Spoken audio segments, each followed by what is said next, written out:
Kawan TV1.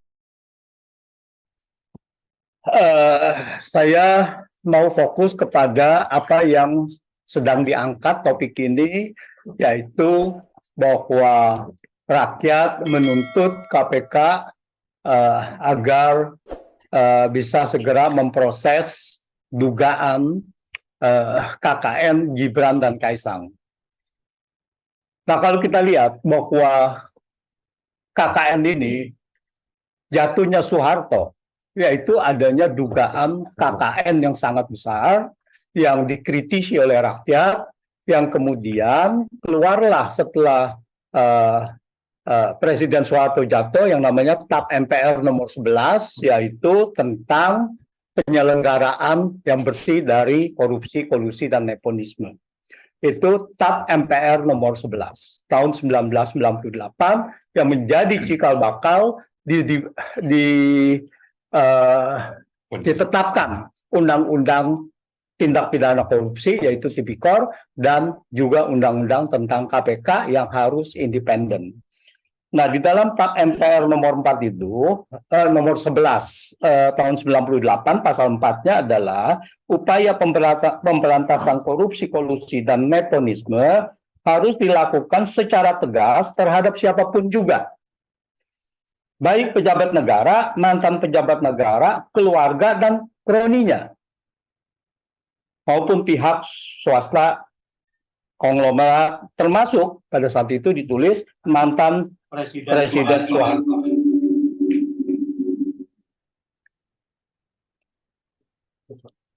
Nah,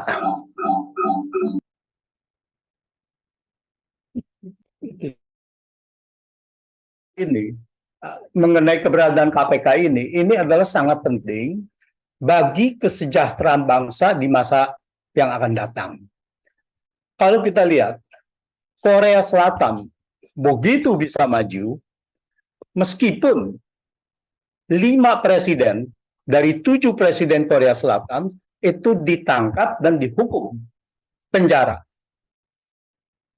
Korea Selatan bisa maju sampai detik ini karena supremasi hukum itu berjalan dengan baik. Nah, ini yang kita harapkan, bahwa dengan adanya TAP MPR, anti KKN, dan undang-undang lainnya, bahwa penegakan hukum ini harus dilakukan kepada semua pihak. Nah, sekarang kita kembali kepada dugaan Gibran dan Kaisang. Tadi sudah diungkapkan oleh Pak Marwan, yaitu bahwa awalnya adalah ada kasus pembakaran hutan. Februari 2015, PT Bumi Mekar Hijau terafiliasi dengan Sinarmas, anak perusahaan Sinarmas, sudah ditetapkan sebagai tersangka korporasi, tersangka oleh Bareskrim sejak Februari.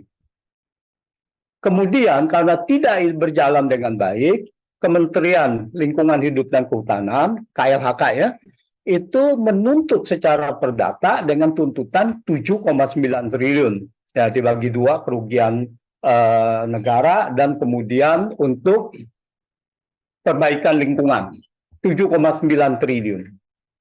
30 Desember 2015, Pengadilan Negeri Palembang menyatakan tidak terbukti bersalah. 30 Desember 2015. Bagaimana tidak terbukti bersalah, tetapi bahwa korporasinya ditetapkan sebagai tersangka? Berarti kan sudah ada penyidikan dan sebagainya, sudah ada indikasi-indikasi atau bukti-bukti bahwa itu melanggar perusahaan tersebut. Tetapi dibebaskan. Kemudian KLHK menaik banding dan di pengadilan tinggi pada Agustus 2016 dinyatakan bersalah. Jadi PT BMH, jadi Bumi Mekar Hijau dinyatakan bersalah. Tetapi hanya didenda 78,5 miliar. Pada saat itu Kementerian KLHK tadi itu menyatakan mengajukan kasasi. tetapi sampai lewat itu tidak dilakukan. Nah, ada apa? Tadi itu pertanyaannya, ada apa gitu kan? Apakah ada yang tadi dikatakan trading in influence? Trading in influence itu tidak lain adalah KKN. Di dalam bahasa kita KKN gitu. Nah, itu pertama. Lalu kita lihat siapa pihak-pihak yang terafiliasi tadi. Pertama tentu saja Sinarmas. Siapa managing director pada saat 2015 tadi? Yaitu tadi yang disebutkan oleh Pak Marwan Batubara, yaitu Gandhi Sulistianto. Dia adalah managing director sampai tahun 2021. Ketika itu dia berhenti dari managing director karena ditunjuk oleh pemerintah menjadi dubes Korea. Di mana di sini relasinya?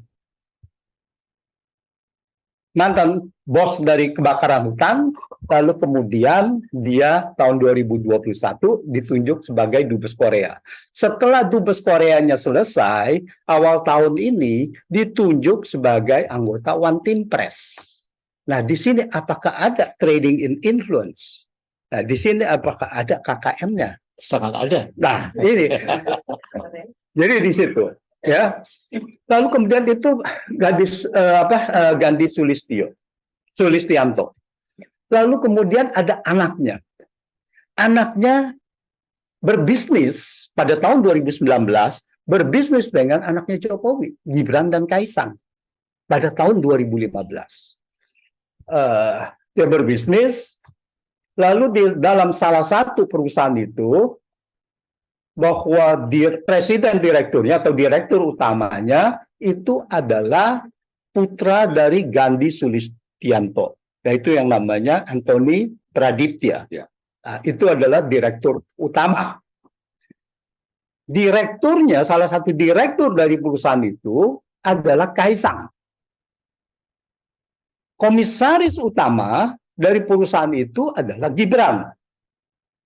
Komisaris lainnya yaitu anak mantu dari Gandhi Sulistianto. Namanya anak mantunya adalah Wesley Harjono. Ini mereka tergabung di dalam PT Masa Depan, Wadah Masa Depan. Yang kedua adalah ada aliran-aliran dana tadi yang dianggap penyertaan modal kepada perusahaan-perusahaan yang dikelola oleh Gibran dan Kaisang atau dikelola bersama.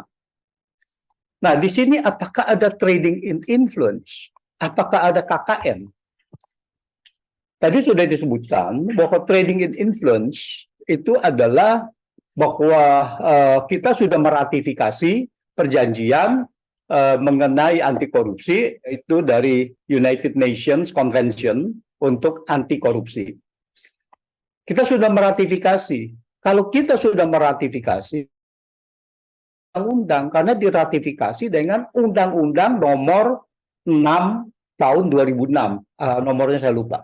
Undang-Undang Nomor kalau nggak salah 6 tahun 2006 mengenai pengesahan dari Undang-Undang United Nations tadi.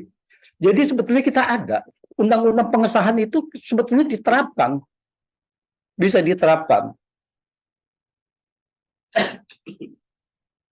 Nah, di sana disebutkan bahwa pasal 18-nya di dalam perjanjian itu janji, tawaran atau pemberian manfaat yang tidak semestinya kepada pejabat publik atau seorang lain, jadi bisa seorang lain, bukan hanya misalkan pejabat publiknya Pak Presiden, bisa kepada seorang lain, secara langsung atau tidak langsung, agar pejabat publik atau orang lain itu menyalahgunakan pengaruhnya yang ada atau yang dianggap ada dengan maksud memperoleh manfaat yang tidak semestinya dan dari lembaga pemerintah atau lembaga publik negara. Pihak untuk kepentingan penghasut yang tadi, yang anti KKN tadi, perbuatan itu atau untuk orang lain. Jadi di sini ada celah bahwa trading in influence itu adalah tidak lain adalah KKN dari orang-orang yang mempunyai pengaruh. Lalu apa yang dikatakan oleh Kaisang? Kaisang sewaktu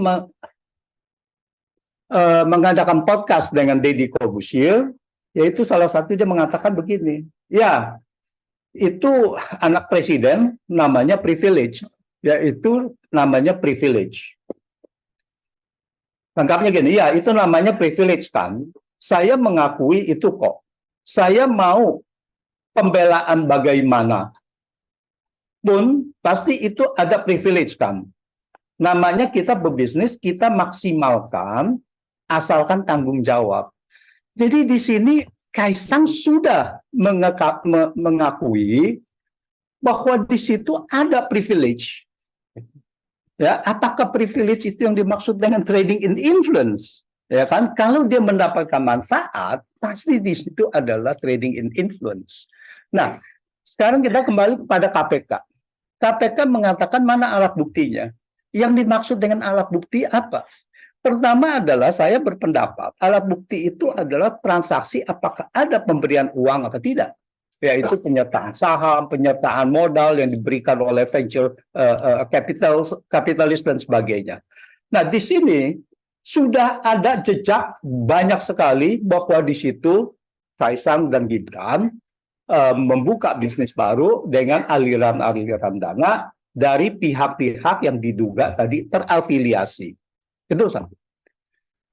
Alat buktinya tidak satu, yaitu ada dia penyertaan modal saham ke PTA, ke PTB, ke PTC dan sebagainya. Nah, ini kan sebetulnya tinggal ditanyakan motifnya apa. Jadi sebetulnya alat bukti itu sudah ada.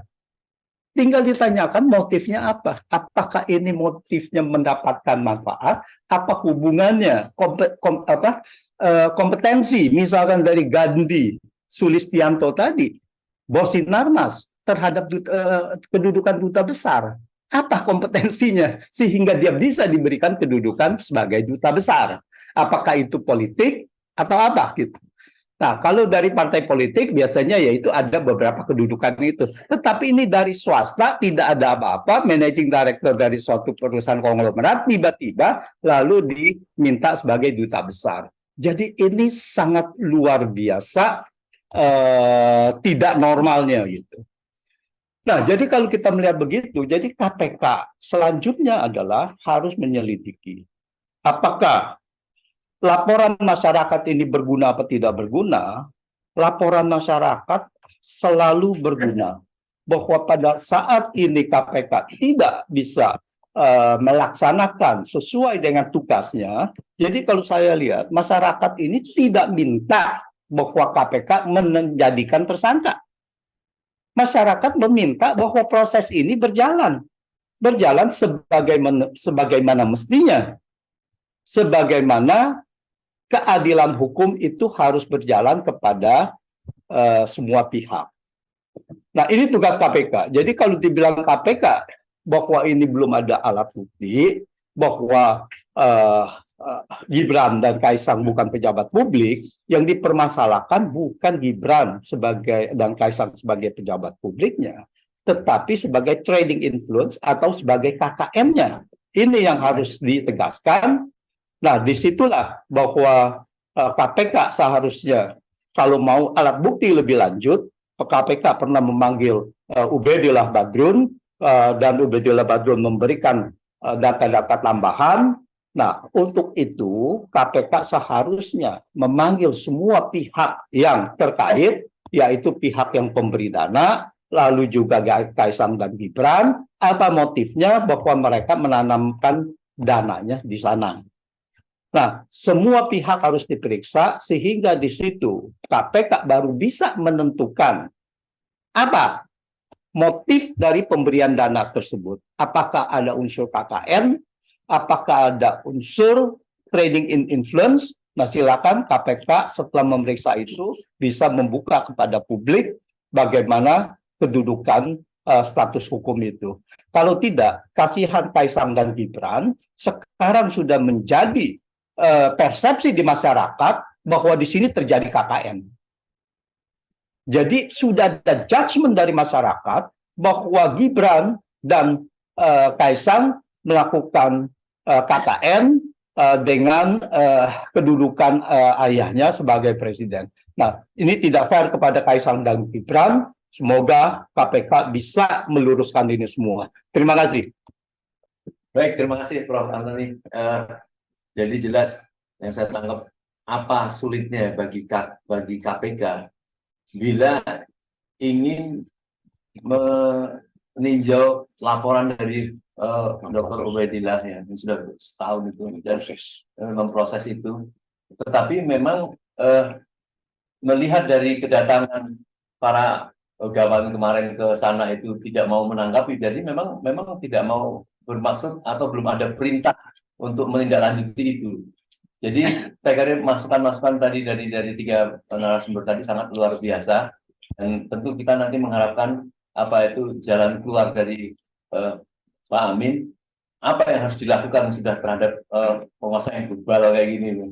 Nah mungkin masih ada Maijen Dedi di ujung sana bisa mau menambahkan sesuatu. Beliau adalah staf Panglima TNI.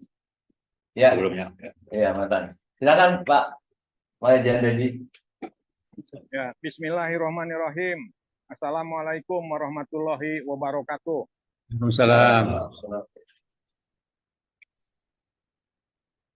Petisi 100 itu maksud tujuannya agar DPR, MPR berfungsi untuk melengsarkan Jokowi yang sudah melanggar Undang-Undang Dasar 45.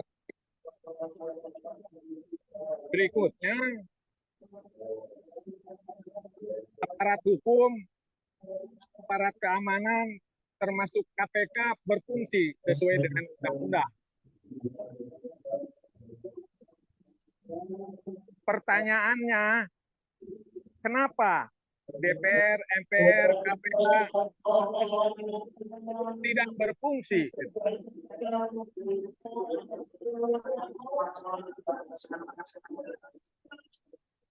Saya menduga NKRI ini sedang dijajah oleh Pusang. Jadi saya ulangi, kenapa DPR, MPR, KPK, aparat hukum, aparat keamanan tidak berfungsi? Saya menduga NKRI ini sedang dijajah oleh Musang. Musang. Apa Pak? Musang, Pak? Musang ya. Musang. Musang Edan. Musang. Ya. Tukang makan ayam itu loh Musang. Nah, pertanyaan berikutnya, mana fakta datanya bahwa kita sedang dijajah Musang? Banyak sekali fakta datanya. Satu, misalnya, keluar keputusan Presiden nomor 17 tahun 2022, keputusan Presiden nomor 4 tahun 2023, Inpres nomor 2 tahun 2022, itu PKI sebagai korban. Iya. Nah, itu salah satu indikasinya, PKI kata korban. Jadi yang terbukti bersalahnya berarti di situ ABRI dan rakyat, khususnya umat Islam. Fakta berikutnya, kedaulatan tidak di tangan rakyat lagi. Sekarang fakta bahwa kedaulatan ada di tangan oligarki yang terpapar Musang. Berikutnya, di bidang ekonomi. Itu. Saya dengar menurut para pakar, 80% rupiah itu milik mereka. Berikutnya, faktanya. Tenaga kerja dari Musang ini mengalir deras, terutama zaman COVID sampai dengan sekarang. Kira-kira itu udah mungkin saya dengar dari para pakar itu udah 50 jutaan tenaga kerja dari Musang. Dan kasus-kasus senjata dan munisi yang mereka kuasai tidak pernah dimunculkan lagi untuk diadili. Seperti yang di Jakarta, yang di Bandung. Gitu. Indikasi berikutnya, kita diadu domba. Umat Islam difitnah. Islamfobia berjalan terus. Padahal di PBB sudah diputuskan. Sudah anti Islamfobia. Kebijakan-kebijakan pemerintah banyak pro pengusaha yang terpapar musang. Pak, kalau disebutin mah dan lain-lain begitu sampai peristiwa kilometer 50 melakukan pembunuhan. Saya prediksi berikutnya, kalau sudah dikuasai secara politik, secara ekonomi, secara militer, saya menduga Bumi Putra itu akan diselesaikan. Begitu. Seperti di negara-negara yang sudah dikuasai oleh Musang. Pertanyaan berikutnya, apa yang harus dilakukan oleh kita, oleh TNI, oleh umat Islam? Kita sudah berusaha untuk menurunkan Jokowi secara konstitusional, secara hukum, tidak berhasil. Karena DPR, MPR tidak berfungsi untuk menyelesaikan KKN, KPK tidak berfungsi. Saya pikir selanjutnya perlu ada upaya untuk memisahkan antara Musang dengan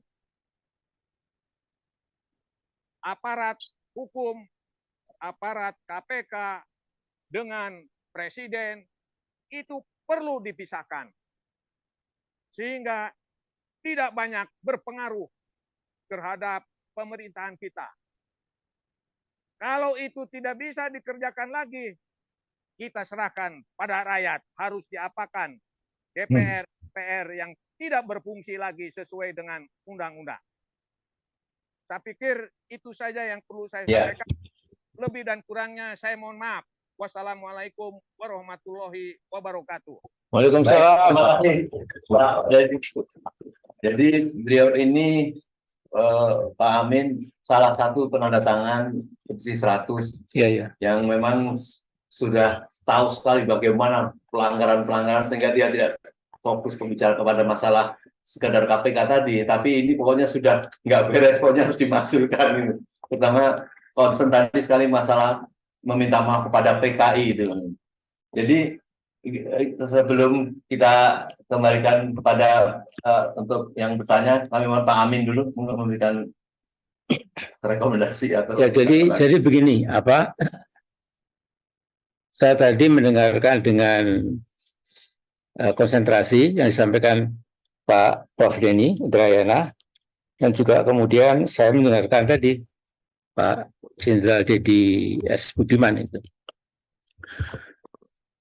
Nah, kita ini sepertinya sekarang ini kita seolah-olah dari orang yang melihat kita ini, ya, tokoh-tokoh itu kok dihinggapi halusinasi ya, gitu loh. Ya. Seolah-olah kita ini masih negara hukum itu loh, ya. Seolah hukum itu masih berlaku, masih berjalan gitu. Padahal ini kan jelas lawless country, sudah nggak ada hukum gitu. Coba tadi misalnya apa tidak melukai rakyat dan TNI terutama ya, ketika yang dulu membunuh para jenderal yang membunuh para kiai dan lain-lain ya. Kemudian dia anggap sebagai korban HAM ya. Penulisannya itu adalah non-judicial solution ya. Ya jadi mau gue dong gitu. Ngapain hukum di sini enggak? Kita juga saya kira begitu ya. Kita menghadapi Jokowi ini kita juga non-judicial solution. Yaitu supaya musang tidak geragas lagi ya. Itu kita perlu ya people power memang ya. Cuma people power kita ini people power yang terukur, yang tertib, yang non-violent, dasarnya ada di konstitusi kita begitu jelas gitu. Nah, jadi kalau kita biarkan, memang ini tahun-tahun 1-2 tahun ini kalau sudah selesai, mereka menang, ya, kekhawatiran Pak Jenderal Dedi tadi memang kita rasakan semuanya gitu. Nah, jadi apa? Sebenarnya seperti KPK begitu angkuh menolak kita sekedar untuk berwacana tukar pikiran. Tapi kita tidak boleh menyerah, kita terus saja ya. Masalah Kejaksaan Agung akan jadi target kita juga gitu. Yang jelas kita ini tidak boleh ada rasa takut ya. Kalau orang yang bergentayangan ya, yang sangat zalim, yang betul-betul anti HAM, yang betul-betul anti rakyat, yang sudah menunduk, menyembah-nyembah oligark itu beraninya minta ampun, masa kita takut ya. Jadi tidak ada lagi kata takut ya, kita harus jadi apa kata pengamat itu, ketakutan yang paling kita takuti adalah kalau rakyat sudah takut ya, itu nanti gawat itu ya. Jadi kalau saya sampai nanti kita bicarakan lagi, mungkin lebih terbatas lagi ya. Tapi ini pembicaraan kita ini saya kira direkam oleh tetangga saya. Tetangga saya itu ada perwira tinggi apa dari Polri yang apapun kita bisik-bisik akan direkam. Jadi Pak Polri, maaf ya Pak, ini kita tidak makar ini ya. Tolong dilaporkan secara jujur ya. Tidak ada masalah Pak Polri ya. I love you ya. Nah jadi terakhirlah. Jadi mungkin kita akan mendengar yang lain lagi. Mungkin cukup pameran dan lain-lain. Tapi saya kira ya itu enough is enough ya. Ini tidak ada apa? Tidak ada sadarnya, tidak ada apa nuraninya menurut saya, tidak ada lagi apa keberpihakan kepada rakyat kita, bangsa kita ya. Di mana sebagian besar yang di bawah itu memang megap-megap apa kehidupannya itu ya. Kata Pak Rizal Ramli itu di bawah sudah nggak ada uang ya, hanya uang ditarik ke atas ya untuk membayar utang sama untuk bangun IKN Nusantara yang juga nggak jelas untungannya itu dan lain-lain. Nah jadi konklusi sementara ini ya saya bisa keliru, tapi nanti akan kita bicarakan bersama supaya jatuhnya ke titik tengah. Titik tengah itu insya Allah itu yang paling bagus gitu. Jadi saya kira andai kata Jokowi mau bersumpah ya tidak akan cawe-cawe dan menyelesaikan apa tugasnya sebaik-baiknya, tidak gentayangan kesana kemari ya, itu mungkin kita jadi lebih aman ya. Tapi kalau dia itu disetir oleh musang itu, istilahnya Pak Didi tadi, memang ini berbahaya sekali. Makanya saya sudah membuat video pendek ya. China is hijacking Indonesia. China itu sedang membajak kita. Sudah dan akhirnya akan berhasil. Pintunya siapa? Pintunya juga Pak Jokowi, siapa lagi ya. Jadi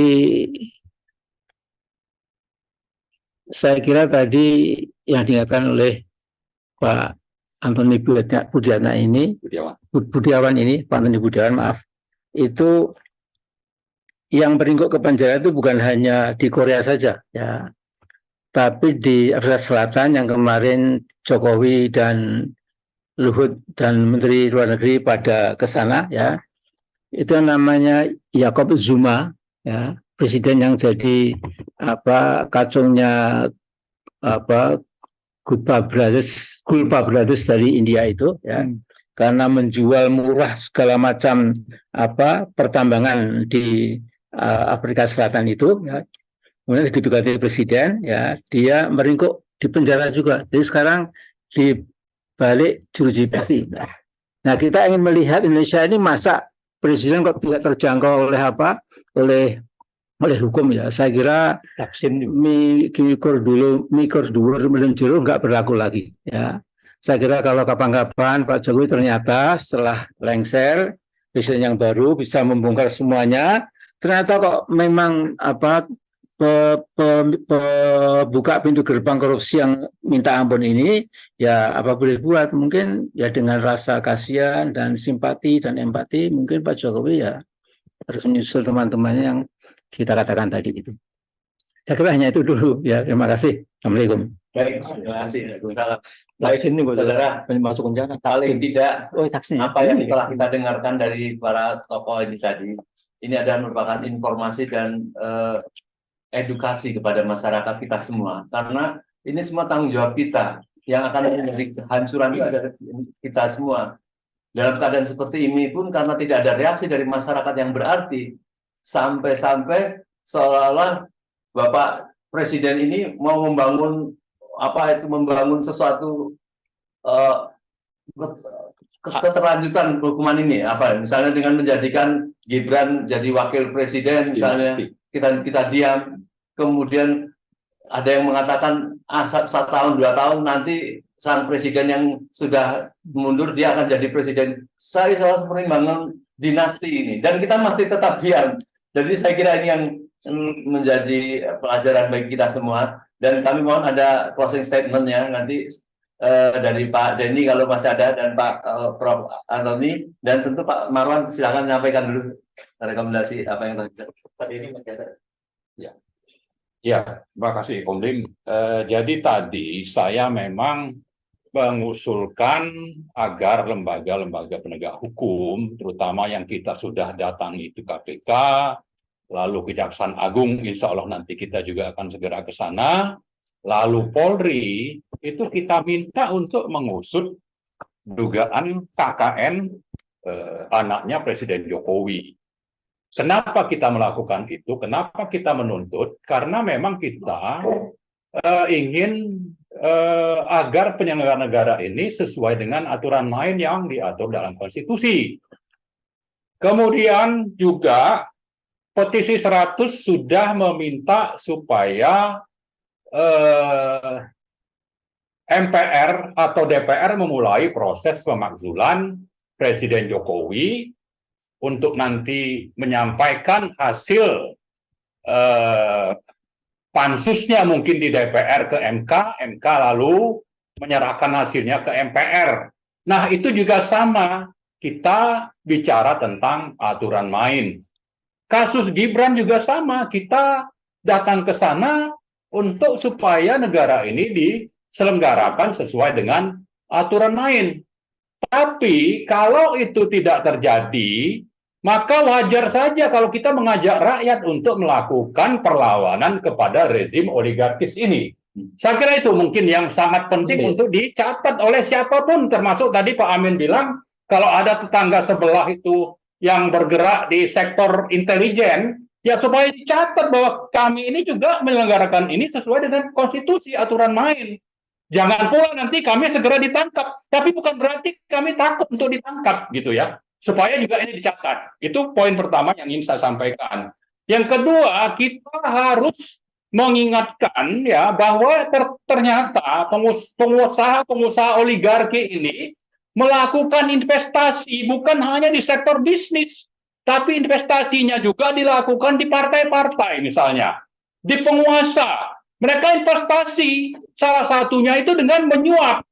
Ya, menyuap apakah itu anak-anak pejabat termasuk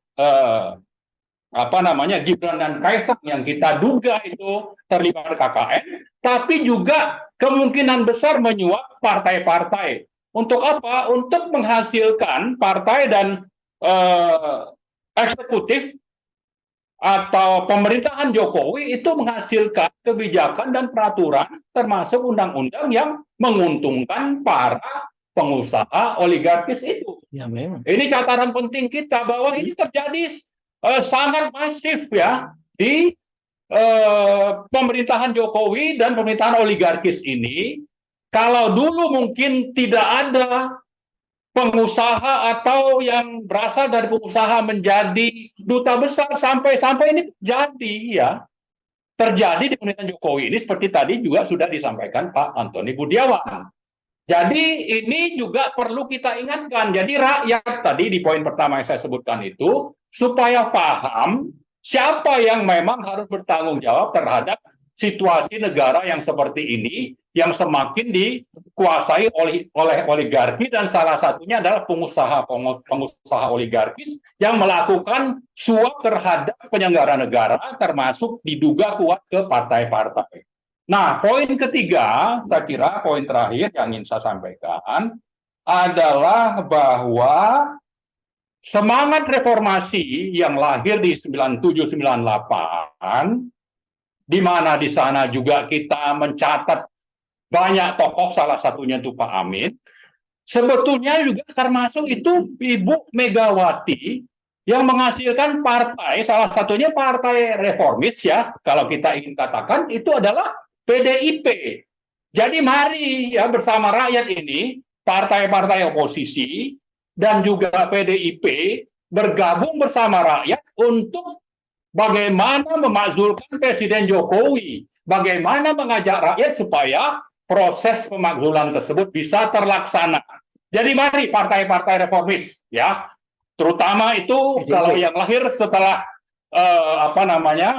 setelah reformasi itu ada PKS, ada Demokrat, ada PDIP, dan belakangan juga ada partai-partai baru yang baru disetujui oleh KPU termasuk Partai Umat misalnya. Mari kita sama-sama bergabung bersama rakyat untuk kembali mengingat dan menjalankan semangat reformasi bahwa KKN di bumi pertiwi Indonesia ini harus dihentikan. Salah satunya itu mari kita melakukan perlawanan secara terbuka, ya people power seperti yang sudah disebutkan Pak Amin, mulai dari minggu-minggu ini sampai beberapa bulan ke depan supaya pemakzulan terhadap Presiden Jokowi itu akhirnya bisa terwujud dan kita harap agar DPR segera melakukan proses pemakzulan sesuai dengan pasal 7A Undang-Undang Dasar, dan salah satunya itu seandainya kita harapkan itu bisa terlaksana itu adalah bagaimana sikap dari partai-partai reformis, salah satunya itu adalah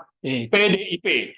Ibu Mega, bagaimana? Apakah Anda rela ya KKN di rezim Jokowi ini lebih buruk kondisinya saat ini dibanding sebelumnya, dan Anda waktu itu Ibu Mega terlibat untuk bagaimana rezim itu turun, padahal KKN-nya itu mungkin tidak separah sekarang. Kalau Anda tidak melakukan bagaimana ini tuntutan rakyat, maka kita bisa mengatakan Anda hipokrit. Kalau membiarkan rezim Jokowi ini terus berkuasa, dan ini adalah rezim oligarkis yang KKN-nya justru lebih parah dibanding sebelumnya. Saya kira itu. Terima kasih. Baik, mungkin langsung Prof. Daniel, kita ini masih ada di...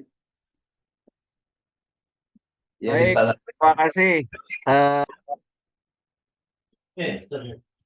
Dibuka lagi. Ngomong, Prof. Denny dibuka lagi dia. Halo, Ilham, tanya Prof.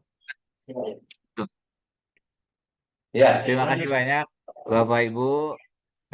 Saya ada 3 poin ya. Pertama, apa yang disampaikan Pak Amin Rais bahwa kita sebenarnya lawless country, sayangnya benar gitu. Jadi ini diskusi dan debat saya dengan guru saya, Profesor Jimli Asidiki. Kemarin sebelumnya lewat telepon, dan kebetulan dia juga datang ke Melbourne untuk menerima gelar Profesor Kehormatan dari Melbourne Law School. Diskusinya adalah memang kalau kasusnya terkait dengan advokasi saya mendorong sistem pemilu tetap proporsional terbuka di MK melalui informasi-informasi yang saya share di akun sosial media. Prof. Jimli mengatakan mestinya tidak dilakukan karena mengganggu independensi kekuasaan kehakiman, independence of the judiciary, terutama di Mahkamah Konstitusi. Saya katakan kepada beliau dengan segala hormat, karena beliau guru saya, Prof, ini kondisinya bukan lagi kondisi yang normal. MK itu tidak bergerak di ruang hampa. Tentu tidak mudah untuk dibuktikan, tapi ada intervensi-intervensi kekuasaan dan keuangan yang mempengaruhi MK.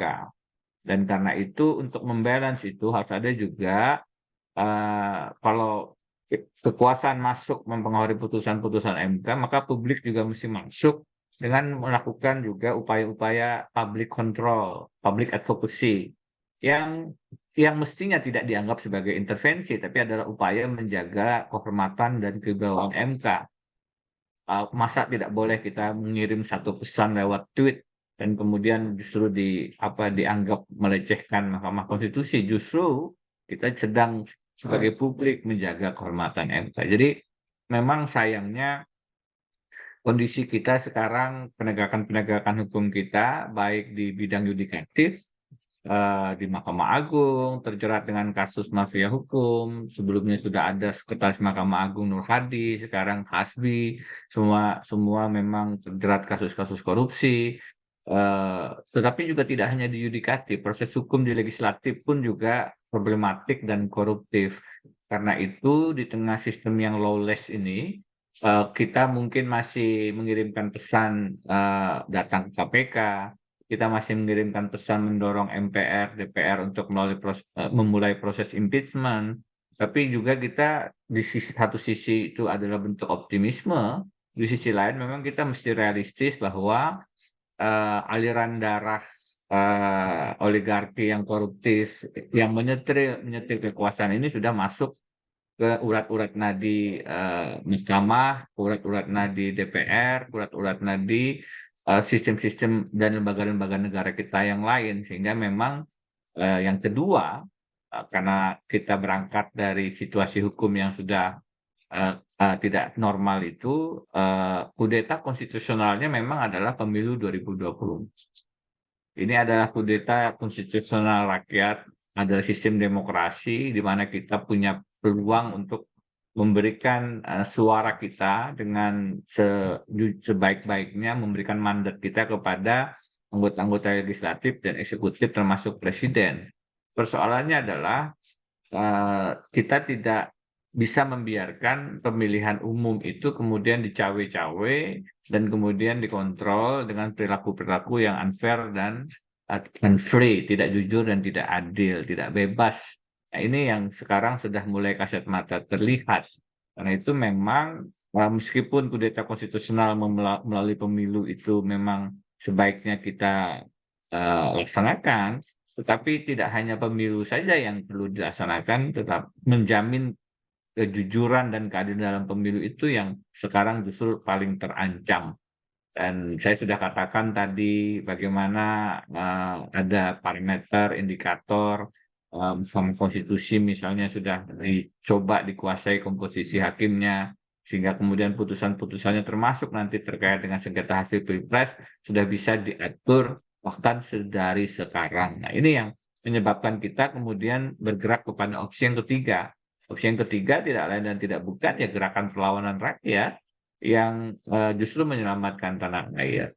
Ini memang ekstra konstitusional, ini memang ekstra parlementer, tetapi bukan berarti ini adalah kudeta. Bukan berarti ini adalah sesuatu makar. Bukan berarti ini bertentangan dengan aturan hukum. Karena yang namanya kekuasaan yang sudah keluar dari jalur konstitusi ya harus diluruskan, dan yang bisa meluruskan kalau memang lembaga-lembaga negara tidak bisa lagi diharapkan ya rakyat sendiri. Karena itu sebelum kemudian kita melakukan langkah-langkah ini, kita memang harus melakukan konsolidasi lagi dan lagi dan lagi. Bapak-bapak yang di sana sudah ini ada yang share sesuatu ya di Zoom ya. Bapak-bapak memang sudah melakukan itu, dan ini adalah kelompok yang menurut saya paling berada di depan dalam perjuangan ini.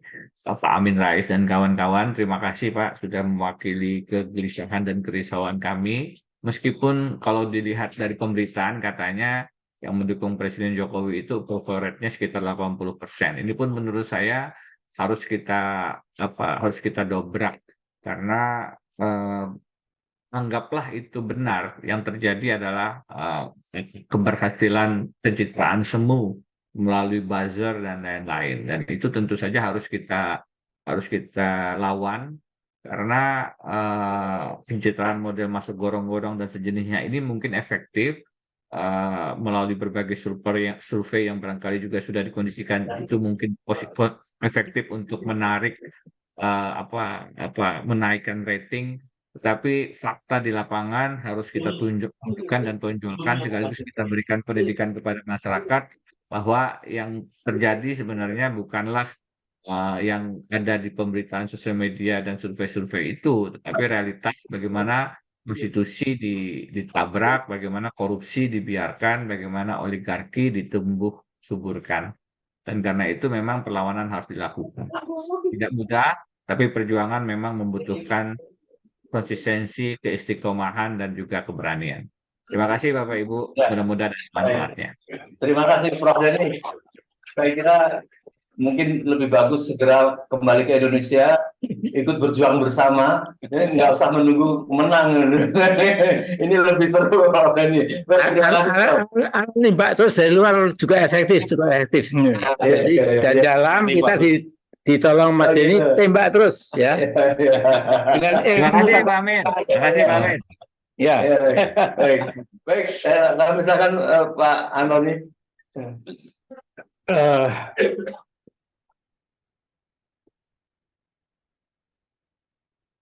Jadi pendapat masyarakat bahwa Kaisang dan Gibran ini tengah melakukan KKN itu sudah berada di mana-mana. Itu adalah judgment.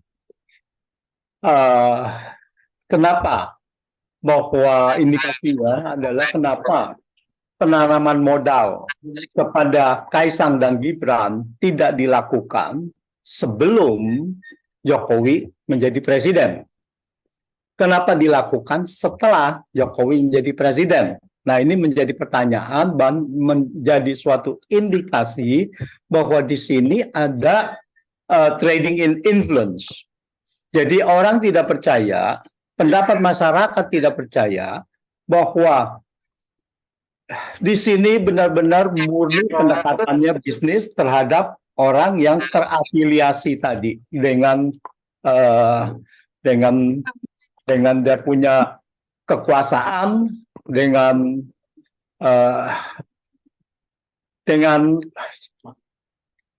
konglomerat dan sebagainya yang mempunyai kedudukan untuk memperlakukan hal-hal seperti itu, yang mempunyai modal lah. Nah, ini yang membuat KPK harus menindaklanjuti itu, karena sekali lagi tidak adil bagi Kaisang dan Gibran yang sudah mendapatkan judgment dari masyarakat. Terus yang kedua adalah bahwa akumulasi yang pembiaran dari hukum yang bisa dimainkan seenaknya sesuai dengan kepentingan penguasa. Ini membuat amarah rakyat menjadi terakumulasi. Amarah rakyat hanya bisa menjadi reda kalau hukum ini ditegakkan seadil-adilnya. Ini sebetulnya yang diinginkan oleh masyarakat. Nah, kalau hukum ditegakkan seadil-adilnya, maka amarah rakyat akan menjadi reda dan tidak ada lagi yang berpikiran tadi ekstra parlementer dan sebagainya ya. Itu tidak ada lagi gitu. Jadi artinya KPK dan sebetulnya penegak hukum yang lain ini adalah mempunyai suatu kekuatan inti yang untuk menghindari negara ini dari kehancuran. Nah, semoga itu yang didengar oleh KPK dan penegak hukum lainnya. Terima kasih. Ya, Bisa. baik. Terima kasih Pak Anoni. Tapi sebelum kita akhiri, saya mau membacakan beberapa, ini sudah banyak dari masukan dari luar. Dari Irma Yulita mengatakan, semangat Bapak-Bapak, doa kami menyertai perjuangan Bapak-Bapak. Kemudian ada dari Eko Risanto, Cina sudah menjajah kita di tambang nikel, Maluku, dan Sulawesi. Kemudian ada, ini ada untuk Pak Amin nih. Tapi kenapa Pak Amin akan mendukung PS jika Anies dijegal? Padahal di belakang PS itu ada Jokowi. Baik. Ya, so. Kemudian segera konsolidasi menuju people power. Sudah memenuhi syarat memakzulkan Jokowi. Allahu Akbar. Semoga Allah ridha dengan perjuangan Bapak-bapak semua. Ini dari Profesor Herman Susanto. Kemudian terakhir dari Bapak Rusdi, maaf, Indonesia harus kuat dan bersatu, rakyat berdaulat. Jadi dari Fajri. Saya kira itu mungkin masukan. Mungkin Pak Amin mau komentar? Ada terakhir tambahan dari? Ya, setengah menit saja. Jadi begini, kan saya ditanya wartawan sambil doorstep itu loh ya. Memang saya diberitahu anak saya, Tasnim Pak, kalau diterekam oleh jurnalis doorstep Pak, kadang-kadang kita lebih baik no comment saja lebih enak. Karena kalau nggak siap kadang-kadang kan pernah gini, Pak Amin andai kata Pak Anies Baswedan nggak dapat tiket karena dijaili oleh kekuasaan, Pak Amin milih mana? Ya saya bilang bukan ganjar saya sebut ya, tentu kalau saya tetap milih Prabowo kalau nggak ada Anies gitu. Nah, tapi kemudian ini dipotong Pak Amin dukung PS, saya kira itu juga. Saya kira ini yang menyampaikan ini sudah dijawab langsung ya dari Pak Amin. Dan saya ucapkan terima kasih pada Pak Fikri Barenu dari Al-Qidiyah ya, karena nampaknya menjadi caleg juga. Kita doakan semoga Pak Salah. Baik, Pak Amara mau nambah? Sudah cukup. Baik, terima kasih saudara sekalian. Semoga apa yang kita sampaikan ini, apa yang menjadi webinar ini, dari Pak Mano sudah menyampaikan kemungkinan kita minggu depan akan ke Kejaksaan Agung. Kita tunggu apa respon dari Bapak-Bapak sekalian. Semoga perjuangan kita sampai dan semoga Allah tetap melindungi kita. Assalamualaikum warahmatullahi wabarakatuh. Waalaikumsalam.